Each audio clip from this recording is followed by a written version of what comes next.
We have reached Good Friday, day 45, Passionate Sacrifice. We're almost at the end of our Lenten journey using the book The Art of Lent, written by Sister Wendy Beckett. It has been our companion to help us think about and contemplate God more, using a theme each week and then a Bible passage and a piece of art, a picture of a piece of art, and then a short thought by Sister Wendy. So on this Good Friday, here is today's picture. How might it relate to this theme of the week, which is love, and this week's Bible passage? It's Psalm 136. The version of the Bible that we're reading today is the New Revised Standard Version. So Psalm 136. Oh, give thanks to the Lord, for he is good, for his steadfast love endures forever. Oh, give thanks to the God of gods, for his steadfast love endures forever.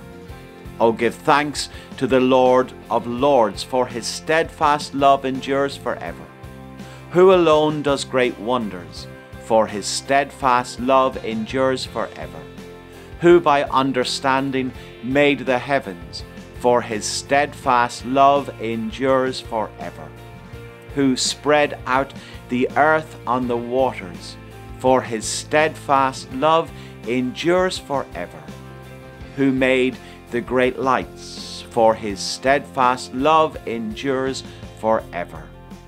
The sun to rule over the day, for his steadfast love endures forever. The moon and the stars to rule over the night, for his steadfast love endures forever. Who struck Egypt through their firstborn, for his steadfast love endures forever. And brought Israel out from among them, for his steadfast love endures forever. With a strong hand and an outstretched arm, for his steadfast love endures forever. Who divided the Red Sea in two, for his steadfast love endures forever. And made Israel pass through the midst of it, for his steadfast love endures forever. But overthrew Pharaoh and his army in the Red Sea, for his steadfast love endures forever. Who led his people through the wilderness, for his steadfast love endures forever. Who struck down great kings, for his steadfast love endures forever.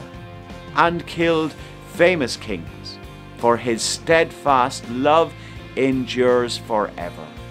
Sihon, king of the Amorites, for his steadfast love endures forever.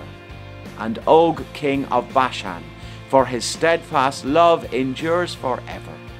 And gave their land as a heritage, for his steadfast love endures forever.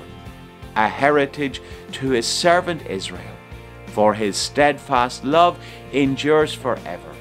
It is he who remembered us in our low estate, for his steadfast love endures forever.